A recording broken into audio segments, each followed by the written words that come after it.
Bienvenidos, queridos colegas, a los colegios de la Compañía de Jesús. Mi nombre es Nelcy Jiménez y en la actualidad trabajo con el Colegio San Bartolomé de la Merced en la ciudad de Bogotá. En esta oportunidad vamos a hablar sobre la metodología que se debe emplear para desarrollar en los niños un proceso lector adecuado. Iniciaremos nuestra charla tratando de enmarcar lo que es el lenguaje para la realidad de un niño en la edad preescolar y lo que es el lenguaje en la realidad de un adulto como lo somos todos nosotros. Trabajaremos en el aspecto del lenguaje tomándolo como un elemento de comunicación, ese intercambio que se realiza entre el yo interactuante en una realidad y esa misma realidad que lo hace partícipe. Veamos algunos ejemplos de esa expresión lingüística en nuestros niños de preescolar. Los niños y los adultos tenemos diferentes formas de expresarnos. Unas muy específicas son la oral, la gráfica y la gestual. En el lenguaje oral tenemos el hablar y el escuchar como actividades principales, porque cuando nosotros hablamos y escuchamos estamos explotando esa riqueza oral que tenemos como base. En la forma de expresión gráfica tenemos los elementos básicos, el leer y escribir. Y en la expresión gestual tenemos básicamente el movimiento y la observación. Todas estas tres formas de expresión necesitan y requieren de símbolos y signos, que son los que nos permiten comunicarnos con los demás. Los símbolos y los signos son elementos convencionales que crea un grupo o un grupo pequeño, pues puede ser a nivel de símbolos, o un grupo muy grande de la comunidad que emplea algunos signos especiales. Esos símbolos y esos signos tienen la peculiaridad de tener un significado en esa comunidad. Es por eso que nuestro desarrollo en el preescolar debe centrarse en el trabajo de desarrollar los significantes gráficos, los significantes orales y los significantes gestuales que le permitan al niño la comunicación, es decir, establecer la relación significante y significado. Veamos qué es lo que pasa cuando un niño está aprendiendo a leer, a escribir, está aprendiendo a hablar o está aprendiendo a moverse. Necesitamos un funcionamiento especial de la inteligencia y por ello cada persona cuando nace trae consigo una herencia de la especie humana y una herencia de tipo general. La herencia de la especie son todas aquellas estructuras de tipo neurológico y sensorial que nos van a permitir aprender ese mundo exterior, esa realidad en la que estamos trabajando. Y una herencia general que radica en una forma de funcionamiento que todos los seres humanos y no humanos tenemos consigo. Esa forma de operar o esa forma de funcionar en nuestra realidad se da de diferentes maneras. Traemos también en esa forma de operar unos invariantes funcionales. Esos invariantes funcionales son los que nos permiten realmente establecer los contactos entre esa realidad y el yo. Hay dos invariantes funcionales de los que Piaget nos habla de esta forma. Un invariante funcional que llama la organización y otro invariante funcional que llama adaptación. La organización tiene que ver con la estructuración de elementos o una organización muy especial de los elementos que permiten establecer el contacto con la realidad. Y un sistema de adaptación que se produce por medio de dos procesos, la asimilación y la acomodación. Cuando nosotros hablamos de adaptación, hablamos también de inteligencia, porque al hablar de inteligencia, vemos que el individuo debe adaptarse a una realidad. Por eso en muchos casos decimos que una persona es inteligente cuando tiene la capacidad de adaptación o de adaptarse fácilmente al medio que lo está rodeando. Asimismo le pasa al niño. Un niño que tiene problemas en su adaptación al jardín o en su organización de estructuras es un niño que puede tener algunas fallas a nivel de los invariantes funcionales, o sea, de la herencia general que traemos consigo. Estos procesos de organización en estructuras y de adaptación por la asimilación y la acomodación tienen una base muy sólida y es la acción que el sujeto tenga sobre los elementos o sobre los objetos de conocimiento que él quiere aprender. Es por eso que la lectoescritura, el lenguaje oral o el lenguaje gestual son elementos que requieren de una acción, de una manipulación de eso para que el niño pueda aprenderlos y tomarlos para sí. No podemos dar a un niño una noción en la que no ha tenido oportunidad de participar para su construcción, porque la acción es la única que permite estos procesos y sin estos procesos de organización y adaptación no va a haber aprendizaje.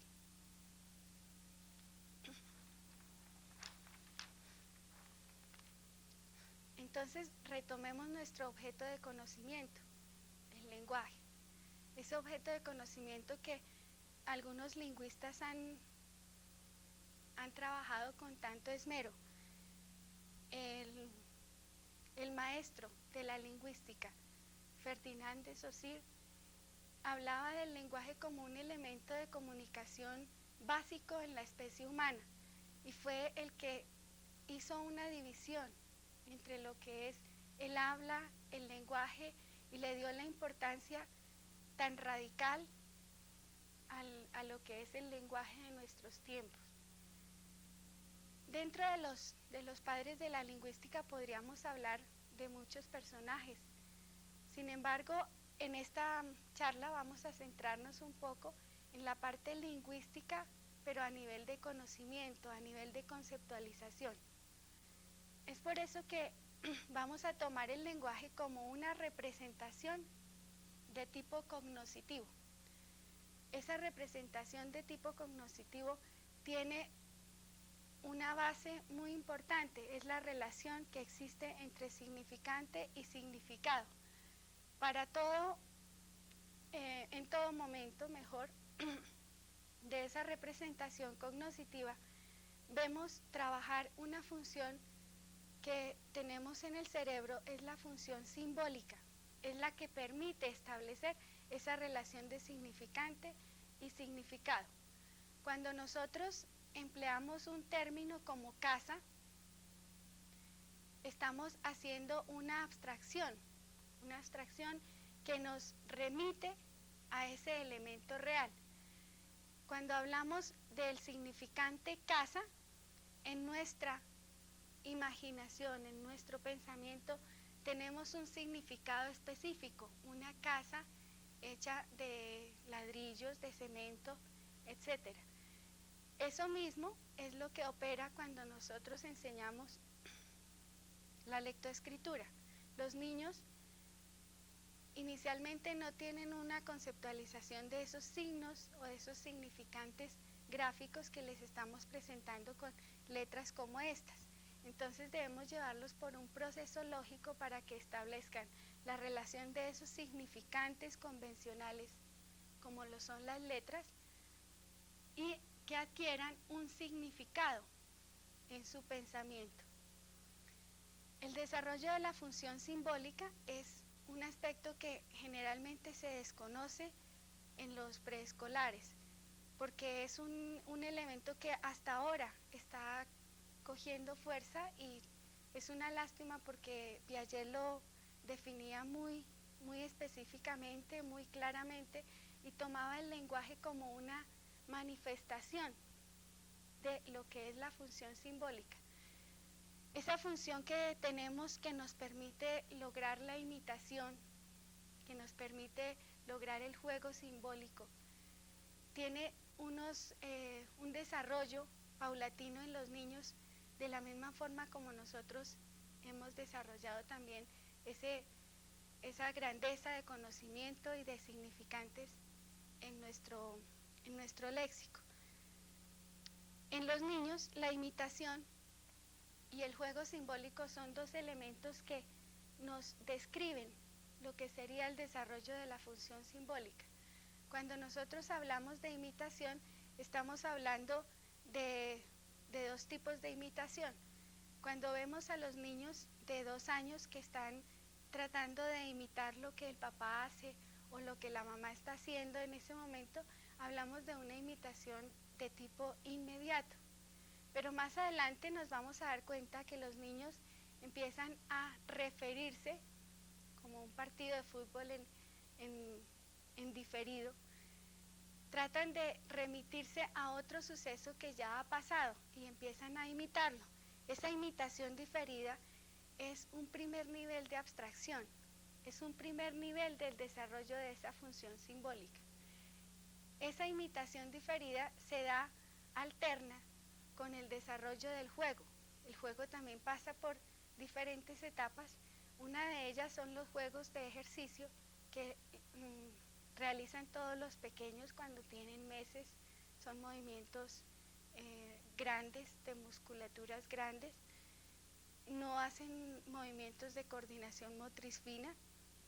Y más adelante, progresivamente, se va desarrollando el juego de tipo simbólico, que es el que los niños emplean como cuando cogen un palo de escoba y lo convierten en un caballo, cuando cogen una cajita y la convierten en un carro. Ese es el tipo de juego simbólico que requiere un primer nivel de abstracción. Más adelante los niños pasan a un juego específico de reglas construidas por ellos mismos. Es importante que nosotros no obliguemos a los niños a construir esos juegos de reglas.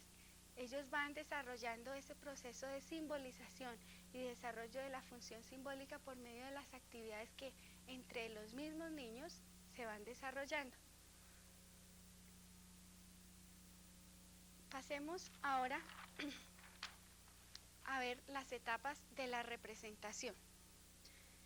Si nosotros tomamos el lenguaje como esa abstracción del mundo, como esa abstracción convencional que nosotros hacemos del mundo, vamos a ver el lenguaje también como una etapa de la representación. La representación del mundo pasa por 3 momentos muy importantes. El nivel índice, que cubre aproximadamente de los 0 a los 2 años. El nivel símbolo, que cubre de los 2 a los 7 años. Y el nivel signo, que cubre de los 7 años hasta los 90, si vivimos hasta allá. El nivel índice nos indica una parte específica del objeto. Si nosotros vemos a los niños jugar al año y medio, a los 2 años inclusive, con una cajita, como les hablaba ahora en el juego, con una cajita convirtiéndolo en un objeto real como lo es un carrito, estamos viendo que una parte, esa parte que podríamos dibujar el carrito, y una partecita de ese carrito hace el mismo objeto. Es como cuando nosotros vemos a los niños que de 2 años o de año y medio, cuando timbra el teléfono, el niño ya sabe que es el teléfono, es decir, la imagen del teléfono llega a su memoria, a su pensamiento, mejor, llega solamente con una parte de ese objeto. El ring del teléfono hace el teléfono. ese ejemplo también lo podemos ver en muchas otras ocasiones cuando el niño solamente con ver el tetero recuerda a su mamá o recuerda que está mojado o que tiene hambre. El tetero puede simbolizar muchas cosas y muchas sensaciones que él está percibiendo. Por eso decimos que este nivel índice indica el objeto mismo con una sola parte de la realidad. Vamos a tratar de fijarnos en este proceso de simbolización que los niños, a medida que va progresando sus niveles de representación, se hacen más consciente de esos niveles de abstracción también. En este momento necesita un elemento real para convertirlo en otras cosas, o un elemento real que hacen el mismo objeto o hacen la misma sensación. En el nivel símbolo, un objeto con características especiales puede llegar a ser otro objeto, es decir, a sufrir una conversión, a simbolizar otro elemento de la realidad. Es lo que veíamos en el caso del palo de la escoba. Nosotros podemos ver al niño montado en el palo de la escoba simbolizando un caballo, pero también lo podemos ver simbolizando la escoba de un barrendero, o podemos verlo jugar a cargar a otro niño en el palo de la escoba. Entonces, ese objeto con algunas características especiales puede convertirse en otro. Veamos que aquí se requiere un nivel de simbolización mayor que en el nivel índice, porque la abstracción permite también la conversión de ese elemento significante que es el palo de escoba en un significado diferente cada vez que lo necesite. La conversión se hace a nivel de pensamiento, claro está. Como está en este momento también en la etapa del juego de reglas, el niño puede establecer una comunicación a nivel de esos símbolos que está creando con sus otros compañeros y empieza su etapa de crecimiento en el juego de reglas. Pasamos luego a un nivel signo, en donde el objeto no tiene ninguna relación con la realidad. Una letra, un dibujo en la calle, una H de hospital, significan para el niño precisamente el objeto que se desea, pero es este trabajo de significación parte de un conocimiento de esos niveles de representación.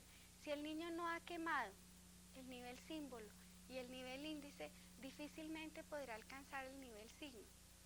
Es por eso que cuando nosotros vamos a enseñar a leer y a escribir, es importante que tengamos muy claro en qué nivel de representación está el niño, en qué momento de su representación. Porque si nosotros vamos a obligar al niño a que recoja o a que abstraiga la noción de una palabra o el significado de una palabra, debemos tener muy claro que el niño debe estar en este nivel de representación, o por lo menos estar terminando este nivel de representación. La realidad de nuestros colegios y de nuestro ejercicio como docentes es que hay un desconocimiento casi total de estos niveles de representación, y por cosas también de los padres de familia y la sociedad en general, se está obligando a los niños a que a los 7 años ya manejen todas las letras del alfabeto y sepan construir palabras. Pero lo importante no es construir palabras por construir o construir frases con diferentes fonemas. Lo importante es que nosotros tengamos claro que esto, el signo gráfico o el signo lingüístico, tiene un significado para la vida del niño, tiene un significado en los libros que nos quieren comunicar algo. Ese significado es el que nosotros debemos tratar de construir y ayudar a construir con los niños. Una metodología que respete los diferentes momentos de esa representación es una metodología que puede llegar a construir o a fomentar en los niños realmente unos buenos lectores. Porque un niño que lee sin comprender es un niño que no está desarrollando la función simbólica en su nivel de asociación de lo que es el significante y el significado. La metodología que empleemos es tan importante como enseñar a comer a un niño. Es que vamos a enseñar a leer.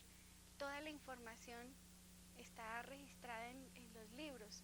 En la actualidad, pues los computadores nos están trayendo cantidades de información y nos están aportando a nuestro conocimiento muchos elementos, pero si recordamos, un libro es una historia, es una vida, y debemos llevar a los niños a que construyan su propia historia y su propia vida a partir de esa relación de la realidad con ellos mismos a través del desarrollo de estos niveles de representación.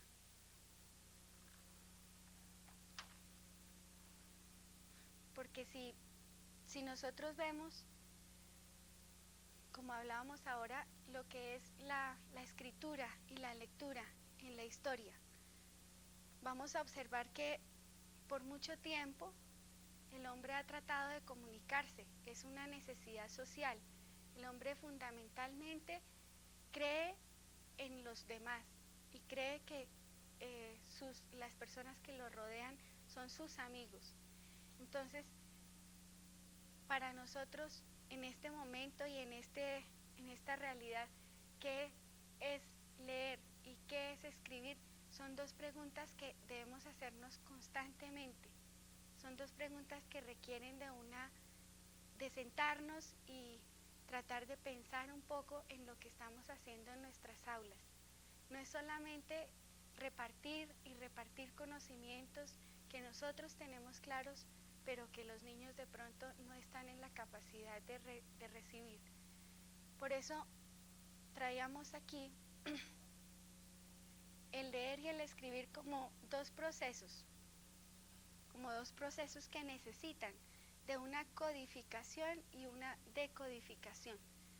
La codificación quiere decir que yo tomo los elementos de esa realidad y los convierto en unos signos específicos que me van a representar esa realidad. Y la decodificación, en el caso de la lectura, es tratar de recoger de esos signos que están allí en una hoja de papel, tratar de recoger esa información y relacionarla con mi realidad. Los procesos tienen que ver con algo muy importante, un mensaje. En el caso de la escritura, un mensaje que tengo en mi pensamiento y quiero transmitir a otro. Y en el caso de la lectura, un mensaje que otro quiere transmitirme, ya sea por medio de un libro, de una cartilla, de un escrito cualquiera. Y estos mensajes están escritos o los voy a escribir en forma de signos, unos signos que pueden ser lingüísticos o pueden ser no lingüísticos. Lingüísticos son todos los que estamos viendo en esta cartelera. Esos son los signos que ha estudiado la lingüística y son los signos de la comunicación universal en el idioma español. Y unos signos no lingüísticos que podemos crear, que podemos construir. Y hablábamos inicialmente de que el lenguaje es una construcción del hombre, es una construcción que ha surgido de la necesidad de comunicación. Exactamente la metodología que debemos emplear ha de ser una construcción para que tenga sentido en los niños. Si no es una construcción hecha por los niños, no va a tener el resultado óptimo de la comunicación, va a ser algo impuesto. Por eso hablamos aquí de unos signos no lingüísticos que crea y construye el niño para su comunicación. En síntesis, el leer y el escribir son procesos de la representación que pasa por esos tres niveles que hablábamos antes, el nivel índice, el nivel símbolo y el nivel signo. Esos momentos de la representación debemos tenerlos muy claros para que nosotros cuando enseñemos a leer o enseñemos a escribir podamos utilizarlos realmente en nuestra práctica pedagógica y respetemos en los niños esos momentos de su simbolización y de su representación. Cuando hablamos de esto, estamos hablando también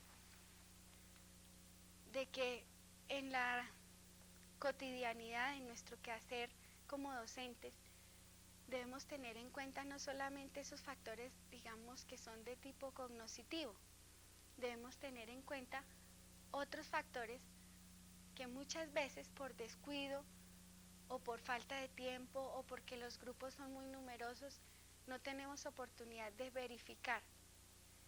Y una parte importante de la lectoescritura es que estos aspectos orgánicos y